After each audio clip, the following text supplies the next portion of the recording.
gave y'all prophecy on my first joint, then y'all all lamed out. Then really Hey, yo, what's up, man? It's your boy, Lando XL, Mr. 18 Pockets. And what's up? It's your boy, Mr. McGee, a.k.a. Boopy, a.k.a. Born Rich, baby. You know, I'm so mad at you on your intro because what happened to Mr. Kiss Fupa?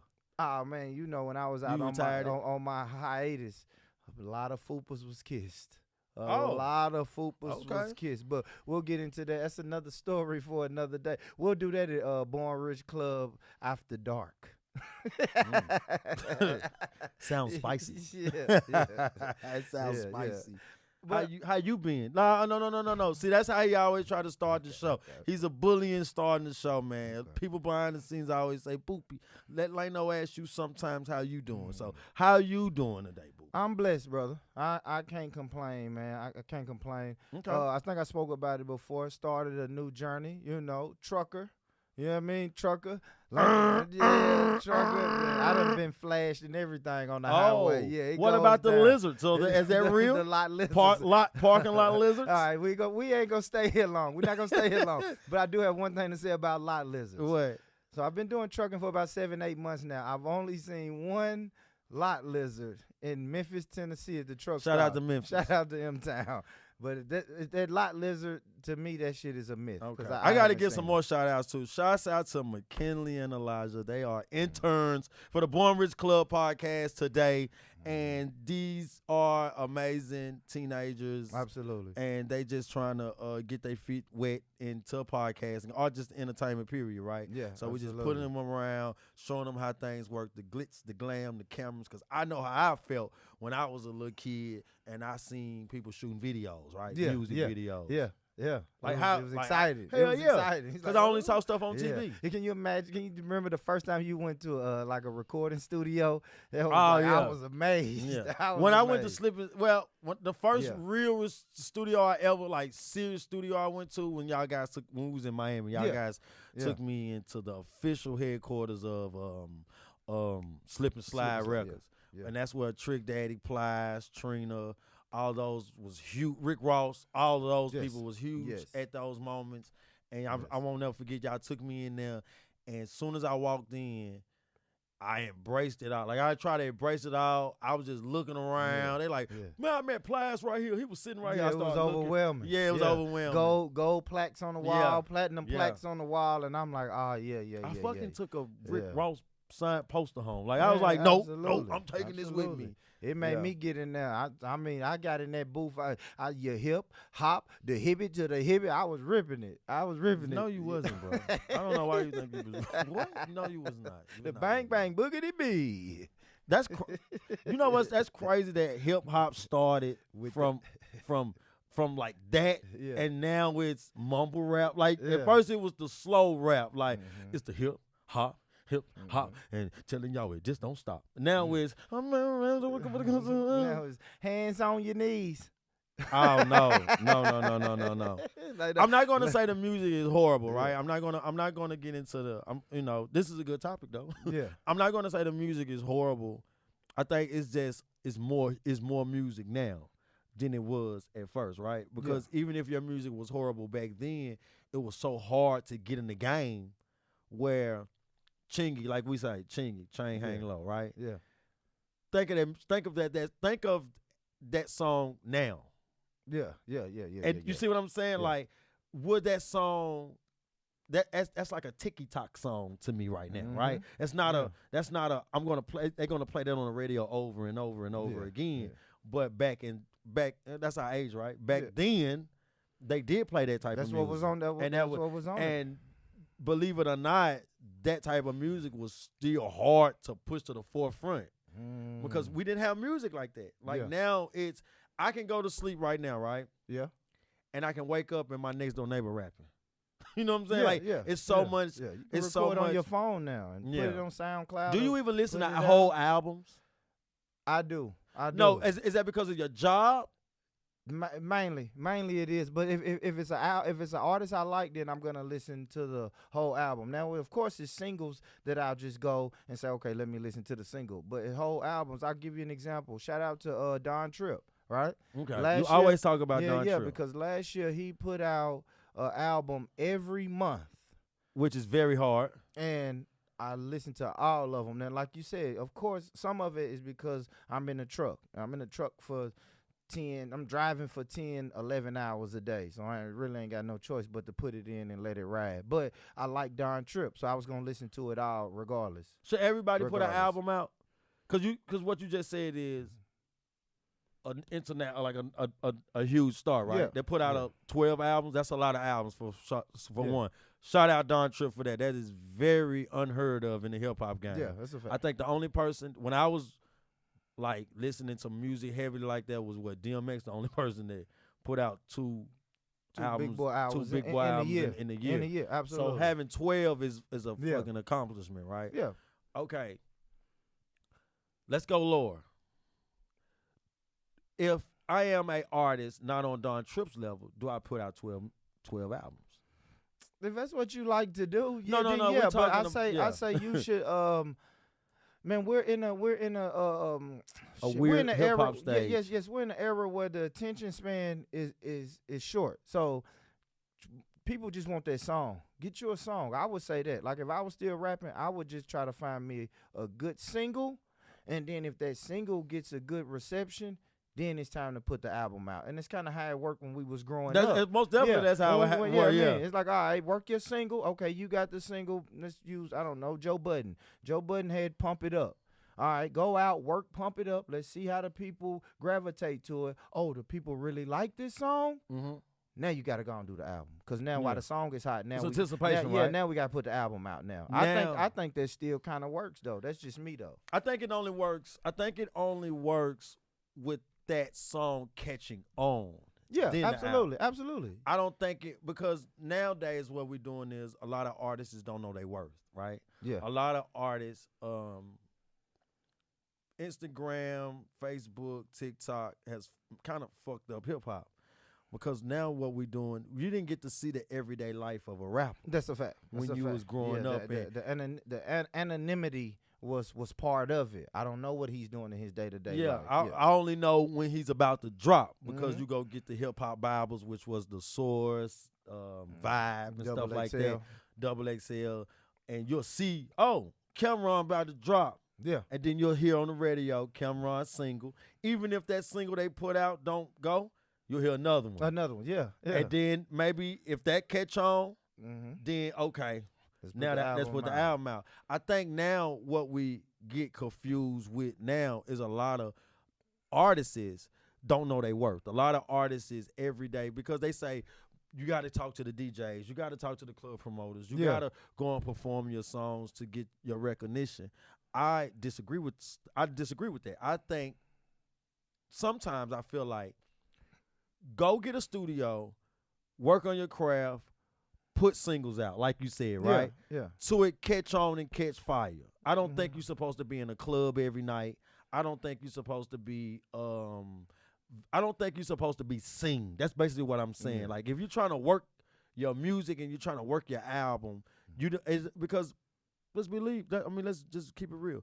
You listening to Don Tripp do 12 albums, but how many local artists have you listened to their whole album? Yeah, not exactly. Not a lot. Exactly, right? And I try to tell other artists that it's not me shitting on you. It's me just telling you the hardcore facts of a listener's ear now. A listener ear now, if you don't have a name, we're not trying to hear 15 songs from you. No. We want that single. We only want that single, and you only got this many times to give me a single. Because once you give me a single and it's trash, the next single, it's like this, right? Take us back. 2, 3 companies, 4 companies, I'm going to say, right? I'm going to say Death Row. Just think of the Death Row emblem on the back of a CD cover. Okay. Right? Yeah. Cash Money. Yeah. The Tank. Yeah. And the Baby, Bad Boy, right? Mm-hmm. So we just did 3 major companies, right? 4. Okay, 4 major companies where we didn't even know half of the artists that Master P was putting out, but he had a Tank on it. Yeah, so somebody stamped you. But the music, we didn't even have to listen to your music to stamp you, because soon we open it up, and we saw Mr. Serve on, we said we buying Mr. Serve on next. Yeah. Because Master P was putting out Mr. Serve on next. Yeah. And we said we're going to buy Mr. Serve on next. And the reason we said that we're going to buy Mr. Serve on next is because of the stamp, right? Absolutely. The stamp. So when you building your brand, that's why we saying know your worth, right? Mm-hmm. Know your worth. Know that you don't have to be outside every day. No. Know that you don't have to be in the club every day. No, we want that mystery. Remain like mysterious. You know what I'm saying? Pop out when it's time to pop out, and then go sit your ass down. Because if you saturate yourself, which means you in the club every week, every week, most every definitely. week. I don't know why, but it's like you tend to lose a little bit of that oomph. You know what Everybody, even I feel like beautiful women do this. Men who have something going for themselves, they do this. A lot of I'm from Nashville, Tennessee, the home of the Predators and the Titans and stuff like that. And we usually didn't want to see a Titan player every week. No. Especially when we lose. Yeah. If I lose, listen, man, when the Tennessee Titans lose a football game and I'm in the club Sunday, and this guy's in the club with me Sunday, the first thing I'm going to say is, that's why we can't win. Because he right here, look at him. I'm instantly going to put that on the football player. The reason we lost is because he's in here having fun. He all in the videos. Of course, right?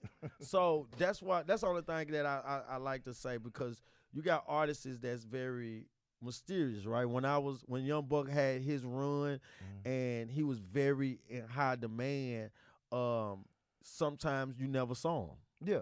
Because you got to be busy. You got to be still trying to create your music. And you got to know your worth. You got to know that, I can't come outside every day to be seen. I got to sit in this house sometimes and work on my music because I got to keep dropping music, right? Yeah. So that's why I say, like, we got to stop. A lot of artists, listen up. I feel like this. Stop dropping full albums. If you are a person that's grinding, that's on the grid, on the chitlin circuit, that's trying to get that, trying to get that motion, that traction going, because you listening, you're telling me to buy, you're telling me to do three important things, right? You're telling me to buy your music. Yeah. You're telling me to listen to your music, and you're telling me to listen to all of your music. That's too much for me. Yeah. That's too. Yeah. You're telling me to do too much. Now listen, I already don't want to pay for it, but I'm gonna pay for it. Right? Yeah. And when I do pay for it, I want to be able to pay for something good. Right? So when I listen to your music, I'm like, okay, work your record. Don't have someone listen to your music, your single that you put out today, and then when I wake up 3 days later, you got a new now you got a new single. Yeah, no, you got to work it. You got to work it. You got to work your song. You got to put the footwork in, just like just like the older guys did it, just like the elders did it. And speaking of elders, right? Because me and you had this conversation. We had it a couple days ago, but I was wondering, did the elders drop the ball? And I mean, what you mean? So what I mean is, like, my dad couldn't play basketball. It's like, no, when I say drop the ball, I mean, like, did they let us down in a way, right? Like, it's a generation between granddaddy and us. You see what I'm saying? It's that middle generation. So if we saying granddaddy went out and he did all the work, he went and paid all the bills, had a farm, raised chickens and stuff on their farm, and then now you come to us and we don't really know how to do that. We don't have survival skills like granddaddy. So I'm asking, definitely, did that generation above us drop the ball? Yes, most definitely.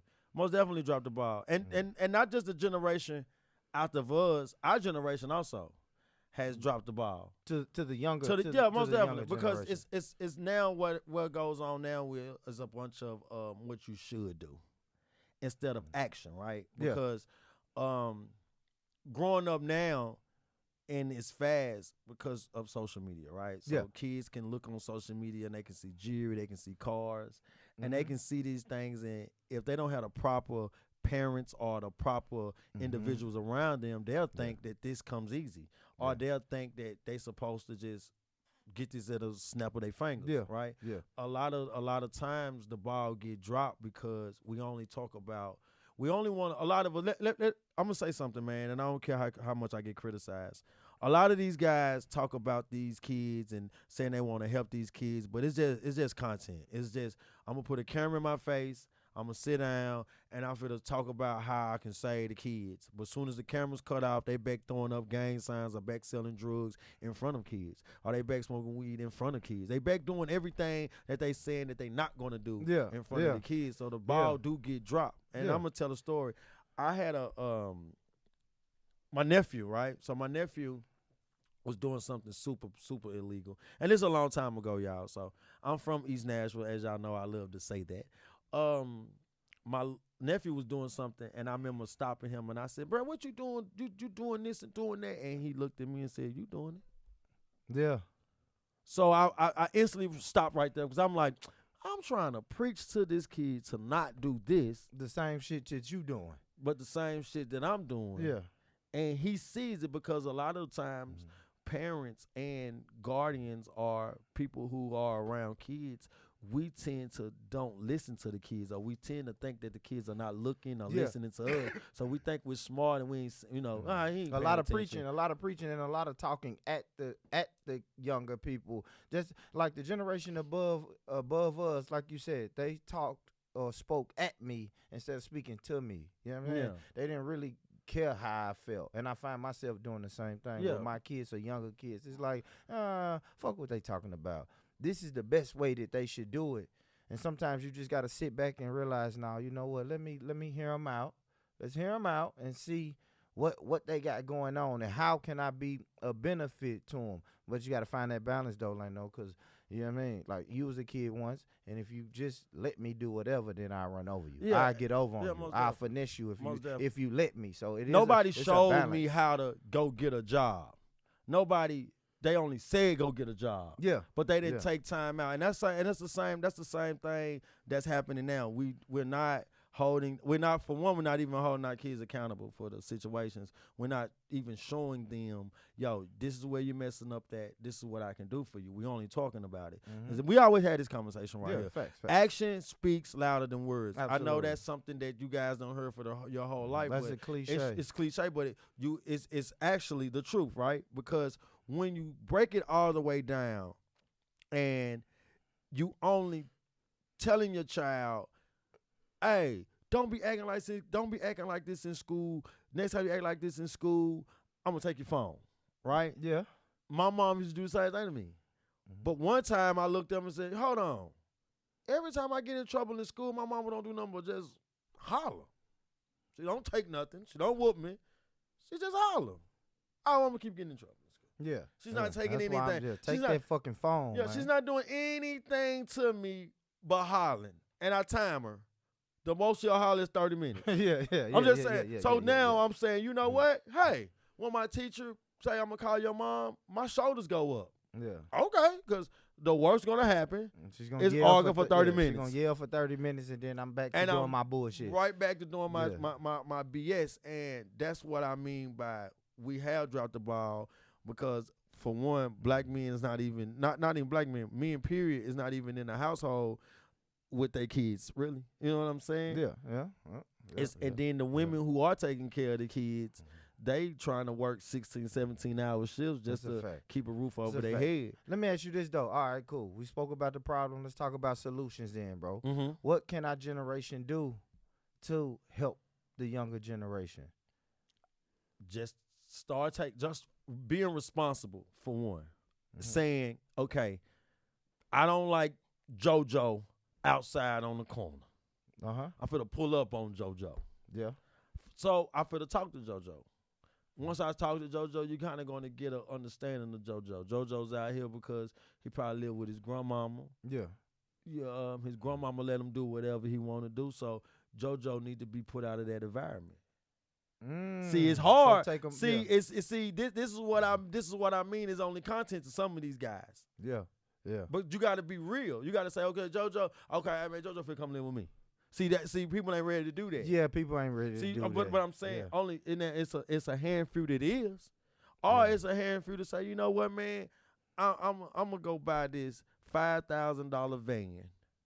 I see 7 of them boys over there. They acting like they selling drugs. I'm finna pull up on them. Hey, man, I got transportation for y'all to go to work every day. I got a temp service down here that I already talked to this woman. Yeah. She gonna give all y'all right here jobs, man. I ain't got no car. Exactly. This van right here gonna pick y'all up every morning. Every morning. And I'm gonna pick y'all up and I'm gonna take y'all to work. See, now what you just did is, now you just created action. Yeah. We didn't just pull up talking. Yeah. We created action. But now you're gonna see who really want it. Because Peanut probably say, man, I ain't doing that. Then the other folk get in the van. I might still lose 2 because 2 might work for a week and say, man, fuck this shit. Yeah. But one gonna say, okay, this is all I needed. Yeah, it's reach one, teach one. And if you can grab one and save one, then shit, you did a great job. But we not doing that. Like I said, man, this generation most definitely have dropped the ball. I dropped the ball at times with my nephews. Let me tell y'all something, man. My nephews, I love them to death. It's so much that I wish that I didn't do, and it was times that I was going back and forth with them. You know what I'm saying? So they can see me a year, they won't see me for 2-3 years. You see what I'm saying? Yeah. So it was a lot of times that I dropped the ball, but most definitely I feel like I see guys that's my age that's doing the same thing that my nephew's doing. Now that's another thing. Let's have that conversation. My nephews out here, and not my nephews, y'all. I'm just speaking in general. Like my nephews, my cousins, just other kids, right? Yeah. Kids are out here and they are having money in their pocket. They want the jewelry. Facts. And they want all this. But here come their uncle pulling up, doing everything they doing. Yeah. But he telling them to stop. Yeah, it's the respect. It's a respect. So level, they looking man. at him like, man, why would I stop and you 100,000 years old? That's it. I'm not about to stop. It's role models, man. People just got to have right role models. And every time it ain't going to be your father. Yeah. You know what I'm saying? Sometimes it ain't going to be your uncle, man. It might be your football coach. Yeah. You might see the shit that how your football coach move and say, man, I like the way he move. You never know where your role model is going to come from. But us as NBA young boy. Us as men, we have to be role models, man, and like you said, like, no, not just talking. We gotta show them. Yeah, you gotta be in action. Because like you say, if you just pull up and say, hey, man, stop selling drugs, and then it's like, what are you replacing that with? Yeah, you do it. Yeah. And if you don't do it, they gonna be like, bro, stop selling drugs, bro. You just told me that, and why you telling me that while you pulling off in a car? I ain't got no car. Yeah, exactly. You telling me that when you can go get you something, I ain't got nothing to eat. That's it. You ain't replacing. You ain't replaced nothing. You ain't replaced this pack. If I put this pack down, now what? I'm just out here broke as hell. Because you ain't finna make sure I get no money. Yeah. But we got to make sure that we showing them a better way, not just talking about it like my brother said. Make sure we getting out there, putting boots on the ground, and really about that action. Which is difficult. When it comes. Which is difficult. Because you still have your own house, right? You still got your own house and your own I think don't talk about it. I just tell people this, man. Don't try to be an activist on these kids' youth if you not ready to go all the way about it. We can't keep talking about these kids and how we can help these kids and what these kids need, and then when the cameras go off, we go our own way and roll up. Like I'm just saying, because what ends up happening is we just using content. We're just trying to get likes and views and want people to be like, oh yeah, man, they speaking real. But when the cameras go off, I'm not even going nowhere near these kids. You see what I'm saying? That's it. And I like what you said, though, because first thing you got to do is clean up your own house. Yeah, most definitely. So clean up your house first before you even think about helping out the community. You got to have a solid foundation at your home. Then you can venture out of your home and start helping the community. That's what it's all about, most definitely. Because let me tell y'all something before we go. I'm going to say this. All right. Do you know how hard it is to raise a kid while they listen to NBA YoungBoy? Bro, they not looking at me. They looking at NBA YoungBoy. NBA YoungBoy is the cool one. He's the cool one. Yeah. NBA YoungBoy, these artists is Little Baby. They cool. They not my dad. My dad ain't cool. My dad old and washed. He's old and washed. So I'm not gonna listen to my dad. So that's what I'm saying. It's complicated when you going up against the Kodak Blacks. You're going up against the NBA YoungBoy. I mean, shit, not only the music, you going up against his homeboys in the streets that's selling dope and got money in his pocket. Because you could be a good parent, right? You could be you could be the greatest parent on this earth, right? And you're sending your child to school, but you're sending your child to school with Pookie's son. Yeah. And Pookie's son see everything his dad do.